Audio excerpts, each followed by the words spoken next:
성경 말씀 보시겠습니다. 성경 말씀은 신약 성경 누가복음 제22장 39절 이하 42절 말씀입니다. 누가복음 22장 39절 이하 42절 말씀 함께 읽겠습니다. 예수께서 나가시어 늘 하시던 대로 올리브산으로 가시니 제자들도 그를 따라갔다. 그곳에 이르러서 예수께서 제자들에게 말씀하시기를 시험에 빠지지 않도록 기도하여라 하신 뒤에 그들과 헤어져서 돌을 던져서 닿을 만한 거리에 가서 무릎을 꿇고 이렇게 기도하셨다. 아버지, 만일 아버지의 뜻이면 내게서 이 잔을 거두어 주십시오. 그러나 내 뜻대로 되게 하지 마시고 아버지의 뜻대로 되게 하여 주십시오. 아멘. 네, 제가 지금 목소리가 굉장히 좋아졌습니다. 소위 말하는 홀리 보이스인데 지금 목감기가 와가지고 제가 목소리를 좀 아끼느라고 아꼈는데도 예배 찬송을 하고 나니까 조금 데미지가 왔긴 왔네요. 설교 잘 마칠 수 있기를 바랄 뿐입니다. 예수님의 그 고난과 십자가, 예수님의 부활절을 우리 이제 맞으면서 예수님의 고난에 대해서 계속 생각을 하고 있습니다. 오늘은 고난을 수용하신 그리스도 이 제목으로 하나의 말씀을 함께 나눕니다. 예루살렘 동쪽에 산이 하나 있습니다. 그 산의 이름은 올리브산입니다. 이 올리브산에 올라가면은 예루살렘 성전이 이렇게 내려다 보입니다. 내려다 보인다기보다는 건너편 쪽에 예루살렘 성전이 보이는 그런 곳이 이제 올리브산인데요. 그 올리브산 기슭에 겟세마네 동산이라고 하는 한 장소가 있습니다. 겟세마네는 기름 짜는 틀이다 하는 그런 뜻입니다. 그 이름에서 알 수 있는 것처럼 겟세마네 동산은 기름을 짜는 바로 그것이었고 또 그곳은 예수님께서 즐겨 기도하던 곳이기도 했습니다. 밤이 깊었습니다. 기름 짜는 틀이 있는 바로 그 겟세마네 동산으로 네 사람이 올라왔습니다. 그 네 사람은 즐겨 기도하러 오시던 예수님과 예수님의 제자들 가운데 세 사람, 베드로와 야고보와 요한, 이 세 명이었습니다. 예수님께서는 제자들에게 너희는 여기에서 기도해라 가르쳐 주시고 돌 이렇게 던져서 닿을 만한 곳, 그러니까 아마 여기에서 저쪽 끝거리 정도 될 것 같아요. 예수님께서는 그곳으로 가셔서 또 따로 기도를 시작하셨습니다. 그런데 그렇게 기도하시는 그 예수님의 그 표정, 예수님의 심정, 예수의 모습에 대해서 성경이 묘사하고 있는데요. 그것을 한번 읽어보도록 하겠습니다. 마태복음 26장 38절입니다. 함께 읽습니다. 그때에 예수께서 그들에게 말씀하셨다. 내 마음이 괴로워 죽을 지경이다. 너희는 여기에 머무르며 나와 함께 깨어 있어라. 누가복음 22장 44절입니다. 예수께서 고뇌에 차서 또 간절히 기도하시니 땀이 핏방울같이 되어서 땅에 떨어졌다. 내 마음이 괴로워 죽을 지경이다. 그리고 고뇌에 차서 더욱 간절히 기도하셨다. 땀이 핏방울같이 되어서 땅에 떨어지더라. 예수님께서 기도하실 때에 그 받은 스트레스와 또 그 힘듦이 상당했다고 하는 것을 여기에서 우리는 알 수 있습니다. 특히 땀이 핏방울같이 되어서 땅에 떨어졌다고 하는 대목에서 우리는 예수님께서 이 기도를 하실 때 참 힘드셨겠다 하는 것을 우리는 미루어 짐작할 수 있습니다. 우리 일상생활에서 이와 비슷한 경험을 합니다. 사람이 긴장이 되면 어떤 현상이 나타납니까? 손에 땀이 납니다. 숨이 막힐 정도로 고민이 되고 간절해지면 어떻습니까? 온몸에 땀이 납니다. 예수님의 상태가 바로 그랬다 하는 겁니다. 엄청난 고민 가운데에서 예수님께서 기도하시는데 온몸에서 땀이 나고 온 힘을 다해서 기도할 때에 그 얼굴에서 흐르는 그 땀이 핏방울처럼 변했더라. 이 핏방울처럼 변했다고 하는 것은 얼굴에 있는 그 모세혈관이 터져서 땀의 피가 이렇게 스며서 그렇게 배어 나오는 그런 현상을 의미하죠. 우리도 굉장히 긴장을 하고 힘을 다하면 혈관이 터질 것 같은 그런 느낌을 받을 때가 있지 않습니까? 그만큼 예수님께서 긴장을 하시고 온 힘을 다해서 간절하게 기도하셨다고 하는 겁니다. 그 간절한 기도의 현장, 그리고 엄청난 스트레스의 현장, 이것이 바로 예수님께서 기도하시던 바로 그 현장이었습니다. 예수님께서 그렇게 내가 죽을 정도로 내가 힘들다라고 제자들에게 말하고 또 간절하게 기도하셨다고 하는 것은 예수님에게 있어서 이 십자가의 고난이 결코 가볍지 않았기 때문입니다. 하나님의 아들이기 때문에 쉽게 갈 수 있는 길이 아니었던 겁니다. 예수님은 엄청난 그 고민의 무게를 어깨에 짊어지고 무릎 꿇고 기도를 하신 겁니다. 그 기도의 현장에서 떨어지는 땀방울 하나하나가 핏방울처럼 그렇게 변했던 바로 그 기도의 현장.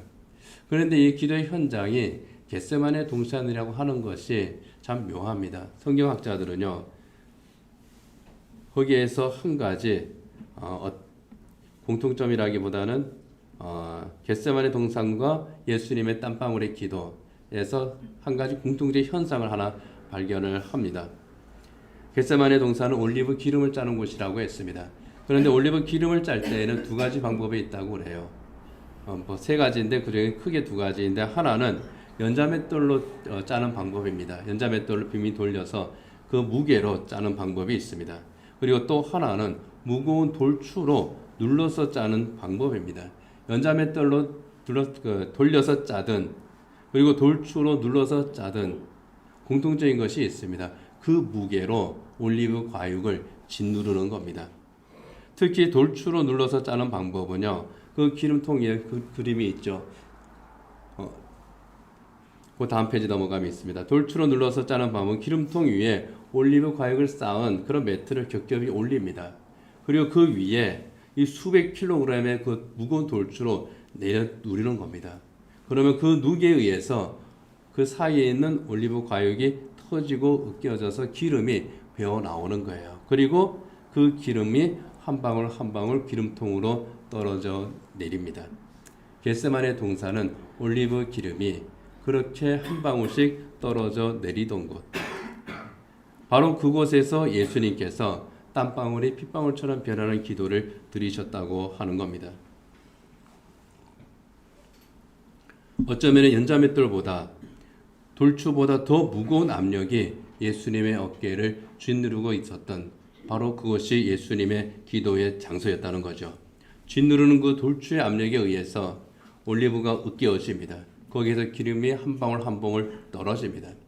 그보다 더 무거운 십자가의 압력을 예수님께서는 어깨에 짊어지고 기도를 하실 때에 그 얼굴에서 핏방울 같은 그런 땀이 흘러내릴 수밖에 없었다는 거죠. 그 고통 가운데에서 우리 예수님께서 기도를 드리신 바로 그곳 겟세마네 동산입니다. 바로 그 시간 가장 깊은 밤에 가장 큰 고통과 무거운 마음으로 우리 주님께서 겟세마네 동산의 기도를 드리셨습니다. 우리 예수님께서 그 어깨에 짊어진 그 짐의 무게, 그것은 온 인류의 죄를 대속하는 십자가의 무게였습니다. 인간의 죄와 그 죄에 대한 하나님의 진노의 무게, 그것이 예수님의 어깨를 짓누르고 있었고 그 진노를 짊어지고 대속하는 속죄양의 고통이 우리 예수님의 고통이었습니다. 그 고통 속에서의 기도가 겟세마네 동산의 기도였다는 겁니다. 그런데 예수님께서는 그 고통의 무게를 피하지 않으셨다는 거죠. 피하지 않으셨을 뿐만 아니라 그 고통의 무게를 견디기 위해서 우리 주님께서는 그곳에서 무릎 꿇고 기도하십니다. 성경을 보면은 예수님은 땅에 엎드려서 기도를 하셨다고 그렇게 말씀을 하고 있습니다. 그 어깨에 짓누르는 그 무게를 견디는 가운데에 우리 예수님의 입에서 기도가 흘러나옵니다. 누가복음 26장 39절이죠. 같이 읽겠습니다. 예수께서는 조금 더 나아가서 얼굴을 땅에 대고 엎드려서 기도하셨다. 나의 아버지, 하실 수만 있으시면 이 잔을 내게서 지나가게 해 주십시오. 그러나 내 뜻대로 하지 마시고 아버지의 뜻대로 해 주십시오. 나의 아버지, 하실 수만 있으시면 이 잔을 내게서 지나가게 해 주십시오. 그러나 내 뜻대로 하지 마시고 아버지의 뜻대로 해 주십시오. 예수님께서는 이 동일한 기도를 3번 반복해서 하십니다. 하실 수만 있으시면 이 잔을 내게서 지나가게 해 주십시오. 하실 수만 있으면 이 잔을 내게서 거두어 주십시오. 이것이 예수님의 마음이었죠. 여기에서 말씀하는 이 잔은 십자가의 잔입니다. 우리의 죄를 사죄하기 위해서 대가를 치르셔야 할 그 대속의 십자가입니다. 십자가를 지지 않고도 구원의 길이 있다면 십자가를 피하게 해 주십시오 하는 그러한 기도이기도 합니다. 굳이 이 잔을 마시지 않아도 하나님의 뜻을 이루실 수 있지 않습니까? 십자가가 아니어도 사람의 죄를 용서하고 구원할 수 있는 방법은 얼마든지 있지 않겠습니까? 다른 길은 없습니까? 이것이 인간의 마음입니다. 그러나 십자가 외에는 구원의 길이 없다고 하는 것을 우리 예수님은 이미 알고 계십니다. 그래서 이 잔을 내게서 지나가게 해 주십시오라고 기도했지만 그 다음 순간에 이렇게 기도하시는 겁니다. 그러나 내 뜻대로 하지 마시고 아버지의 뜻대로 해 주십시오. 그러나 내 뜻대로 하지 마시고 아버지의 뜻대로 해 주십시오. 분명한 결단의 기도입니다. 고난을 피하고 싶은 것은 인간적인 본능입니다. 예수님도 이 십자가의 고난, 피하고 싶은 그런 고난입니다. 피할 수 있으면 피해야죠. 그러나 예수님께서는 그 고난을 피하지 않으셨습니다. 피하지 않으신 이유는 피해서는 안 되는 길이기 때문입니다. 십자가 고난을 통해서 이루어야 할 하나님의 뜻이 바로 거기에 있었기 때문입니다. 이 길이 하나님의 길이구나. 그래서 예수님께서는 피하지 않으셨다는 겁니다. 온 인류를 죄로부터 구원하시는 바로 그 사명, 십자가를 짐으로써만 성취되는 하나님의 구원 사명, 그것이 하나님의 뜻이었기 때문에 그 뜻을 아셨기 때문에 아버지의 원대로 하옵소서 그렇게 고난을 수용하신 예수님입니다. 이 고난이 하나님의 뜻이라면 이 길을 가겠습니다. 주님께서 그렇게 십자가의 길을 가셨고 주님의 제자들이 또 그렇게 십자가의 길을 걸어갔고 믿음의 사람들이 걸어가는 길이 바로 그 길인 것입니다. 히브리서 13장 12절에 보면은 이렇게 말씀을 합니다. 같이 읽겠습니다. 그러므로 예수께서도 자기의 피로 백성을 거룩하게 하시려고 성문 밖에서 고난을 받으셨습니다. 여기에 성문 밖은 예수님께서 십자가 처형을 당하신 골고다 언덕을 말합니다. 그 골고다 언덕을 내가 걸어가야 하기에 그 골고다 언덕 끝에 있는 십자가에 달리셔야 하기에 그 골고다 언덕을 오를 수 있는 그 힘을 내게 주십시오. 그렇게 진력을 다해서 기도를 하신 겁니다. 예수님께서는 그렇게 우리를 구원하기 위해서 하나님께서 예비해 놓으신 바로 그 길을 가야만 하기 때문에 피할 수 없는 길이기 때문에 예수님께서는 그 길을 내가 갈 수 있게 해 주십시오. 내가 그 길을 가겠습니다. 결단의 기도를 그렇게 드리고 있었습니다. 그런데 예수님께서 그렇게 기도하시던 그렇게 간절하게 기도하시던 바로 그 시간 바로 그 곁에 있었던 제자들 그 제자들은 무엇을 하고 있었습니까? 겟세마네 동산에서 예수님께서 기도하실 때에 예수님께서는 나와 함께 기도하자라고 말하고 이 제자들을 데려가셨어요. 그런데 그 제자들은 어떻게 하고 있었습니까? 제자들 중에서도 예수님께서 가장 사랑하시던 제자들입니다. 베드로 수제자입니다. 요한 예수님께서 가장 사랑하시던 제자입니다. 야고보 예수님께서 어디 가실 때에 꼭 함께 따라다니던 그런 제자입니다. 첫 순교자이기도 해요.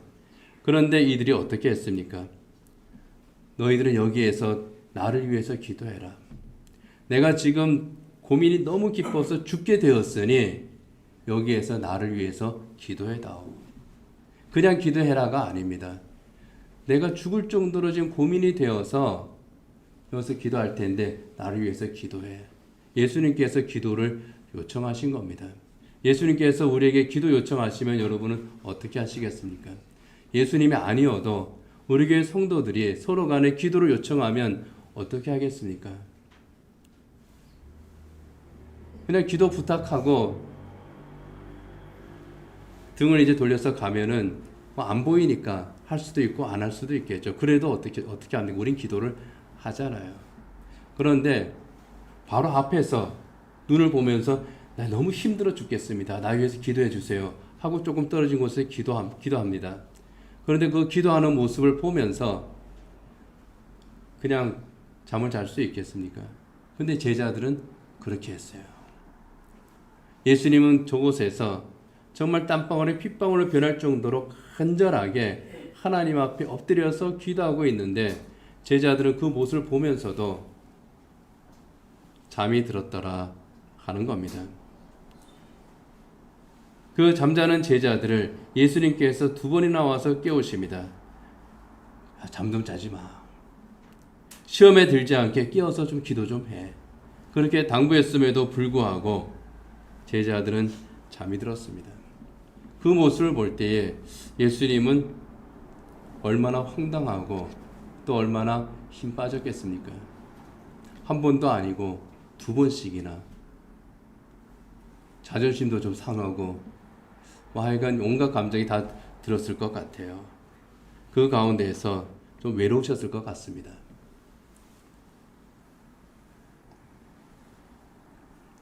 예수님께서는 제자들에게 십자가의 길을 간다고 하는 것을 분명하게 말씀을 하셨고 그것을 통해서 하나님의 구원을 이루실 것을 또 분명하게 제자들에게 말씀하셨음에도 불구하고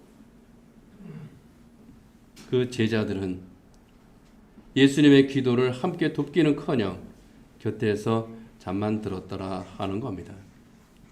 개인적으로는 십자가의 고통이 있습니다. 그리고 제자들의 그 모습을 보면서 다음으로 철저한 외로움 속에 빠진 그런 예수님의 기도의 현장이었을 겁니다. 그곳에서 예수님께서 기도를 하시는 겁니다. 그러나 그렇게 기도하시는 자리에서도 우리 주님께서는 간절함으로 기도하셨다고 히브리서 5장 7절에서는 말씀을 하고 있습니다. 같이 한번 읽겠습니다. 예수께서 육신으로 세상에 계실 때에 자기를 죽음에서 구원하실 수 있는 분께 큰 부르짖음과 많은 눈물로써 기도와 탄원을 올리셨습니다. 하나님께서는 예수의 경외심을 보시어서 그 간구를 들어주셨습니다. 큰 부르짖음과 많은 눈물로써 기도와 탄원을 올리셨다는, 간절하게 하나님 앞에 기도를 하셨다는 겁니다. 그 간절한 기도의 클라이막스가 바로 겟세마네 동산에서의 기도였습니다. 홀로 기도를 드리면서도 그 간절함으로 드리는 그 기도, 그 잠들어 있는 제자들뿐만 아니라 예수 십자가에 못 박은 원수들뿐만 아니라 오늘 우리까지도 품에 안으시고 드리는 그 기도, 그 기도가 오늘도 계속 이어지고 있다고 성경은 또 말씀을 하고 있습니다. 로마서 8장 34절입니다. 같이 읽겠습니다. 그리스도 예수는 죽으셨지만 오히려 살아나셔서 하나님의 오른쪽에 계시며 우리를 위하여 대신 간구하여 주십니다. 겟세마네 동산에서 간절하게 큰 부르짖음과 많은 눈물로 기도하신 그 주님께서 오늘도 우리를 위해서 여전히 간구하고 계신다 하는 겁니다. 십자가의 고난을 수용하신 예수님께서 오늘 여전히 그 십자가의 고난을 수용하시는 가운데에 우리를 위해서 간구하고 계신다는 겁니다. 예수님께서는 고난을 수용하시는 기도를 마치신 후에 담대하게 십자가의 길을 걸어가시는 것을 우리는 성경을 통해서 발견을 합니다. 예수님께서 십자가의 길을 향해서 걸어가실 때에 그 걸음은 조금도 거침이 없었습니다. 아무 두려움 없이 십자가를 향해서 그 길을 가셨습니다. 예수님께서 이 겟세마네 동산의 기도를 마쳤을 때에 가룟 유다가 찾아오죠. 가룟 유다가 찾아와서 예수님에게 아주 반갑게 인사를 합니다. 선생님 하고 포옹을 하고 입을 맞춥니다. 그것은 사랑의 인사가 아니죠. 배반의 사인이었습니다. 내가 포옹하고 입 맞추는 이 사람이 바로 예수다. 그 신호였죠. 예수님께서는 그것을 알면서도 이 가룟 유다를 그래 네가 하려고 하는 그 일을 해라 라고 말씀하시면서 순순하게 잡혀가십니다. 가룟 유다의 그 배신에 분노하지 않으시고 오히려 그를 긍휼히 여기셨습니다. 대제사장과 유대교 지도자들이 산헤드린 법정을 열고 거짓 모함으로 예수님을 고발했을 때에도 흔들리지 않으셨습니다. 로마 총독 빌라도의 법정에서도 우리 예수님께서는 당당하게 내가 바로 그 메시아라고 선언을 하십니다. 십자가에서 피를 흘리면서도 우리 주님께서는 그 모든 원수들을 용서하시고 또 하나님의 구원을 선언하셨습니다. 그 그 길을 가심에 있어서 조금도 거침이 없었던 것을 우리는 성경을 통해서 발견합니다. 고난을 수용하신 예수님께서 그 길을 담대하게 가신 겁니다. 우리는 십자가를 지기 위해 고난을 수용하신 우리 주님의 그 기도를 오늘 함께 생각을 했습니다. 이 기도에서 우리는 기도의 원리를 배웁니다. 고난의 때에 우리가 드릴 수 있는 기도, 우리의 태도에 대해서 크게 세 가지를 생각합니다. 그 첫 번째는 우리가 겪게 될 고난의 때에, 우리에게 다가오는 고난이 있는 바로 그 때에 우리가 할 일은 하나님 앞에 나아가는 겁니다. 예수님께서 십자가의 고난을 앞에 두셨을 때에 겟세마네 동산으로 올라가셨고 그곳에서 엎드려서 기도하신 것처럼 우리 또한 하나님 앞에 엎드리는 겁니다. 하나님 앞에 엎드려 무엇을 합니까? 나의 상황과 나의 마음을 솔직하게 표현하는 겁니다. 거짓 없이 하나님 앞에 말씀을 드리는 겁니다. 예수님께서 거짓 없이 말씀하시잖아요. 원하신다면, 허락하신다면, 할 수만 있다면 이 잔을 피할 수 있게 해주십시오. 솔직하게 표현을 하는 겁니다. 그리고 두 번째는 하나님의 뜻을 구하는 겁니다.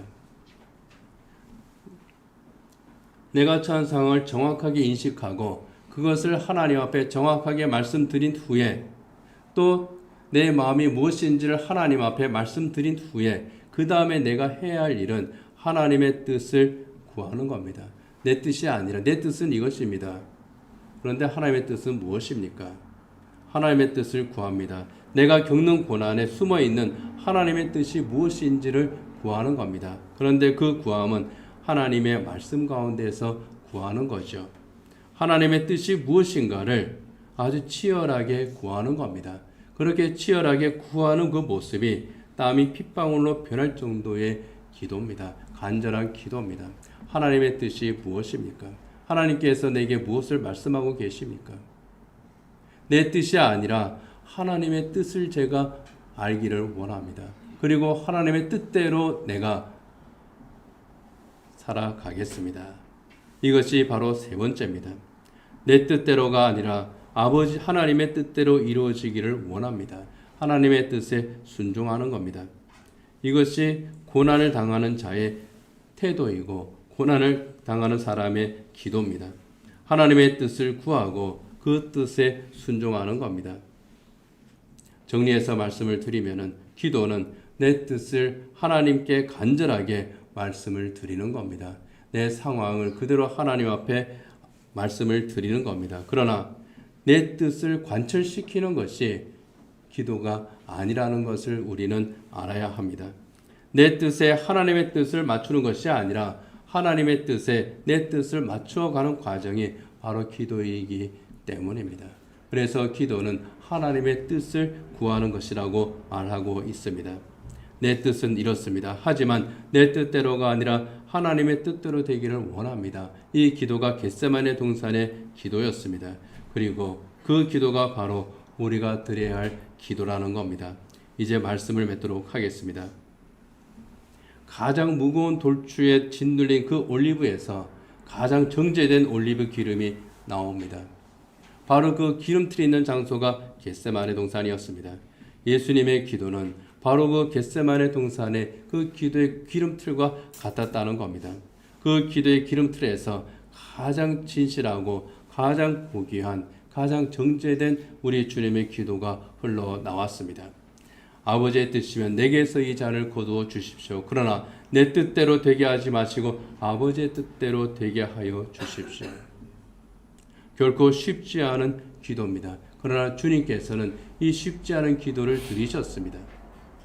이 기도를 드리고 기꺼이 십자가의 길을 가셨습니다. 우리는 바로 그 주님의 마음을 우리는 생각해야 되겠습니다. 고난을 수용하신 예수님의 마음을 생각해야 되겠습니다. 로마서 5장 8절에 보면은 이렇게 말씀을 합니다. 같이 한번 읽겠습니다. 그러나 우리가 아직 죄인이었을 때에 그리스도께서 우리를 위하여 죽으셨습니다. 이리하여 하나님께서는 우리들에 대한 자기의 사랑을 실증하셨습니다.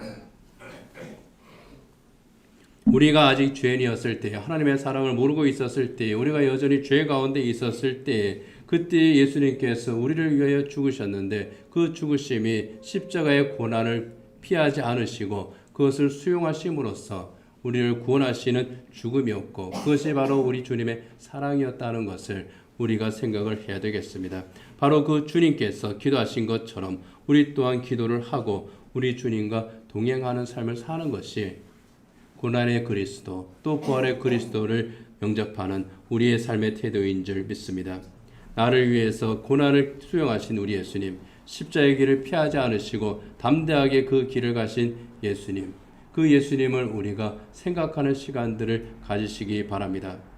주님께서 나를 위해서 고난을 수용하셨으니 우리 또한 주님을 위한 고난이 있을 때에 그 고난을 수용하는 것, 그것이 우리가 마땅히 선택해야 될 길일 줄 압니다.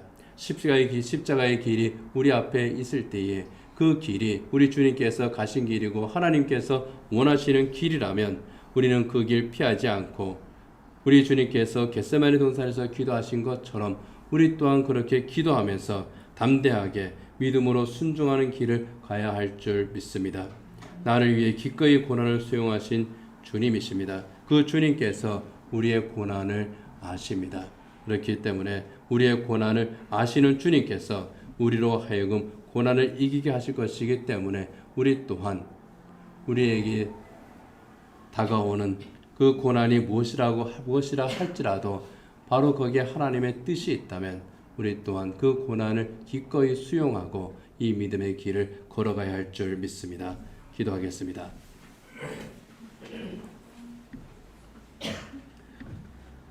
반주자의 반주에 맞추어서 조용히 침묵 가운데 기도하시기 바랍니다. 먼저 우리 주님의 겟세마네 동산의 기도를 묵상하십시오. 나를 구원하시기 위해서 기꺼이 십자가의 고난을 수용하신 우리 예수님이심을 생각하고 땀방울이 핏방울처럼 변할 정도로 간절하게 기도하셨던 예수의 마음을 생각하며 우리의 고난도 우리 주님이 나와 함께 하심으로 넉넉히 이김을 우리가 생각하며 고난을 수용하신 주님처럼 우리 또한 고난을 수용할 수 있는 믿음을 가질 수 있기를 기도하시기 바랍니다.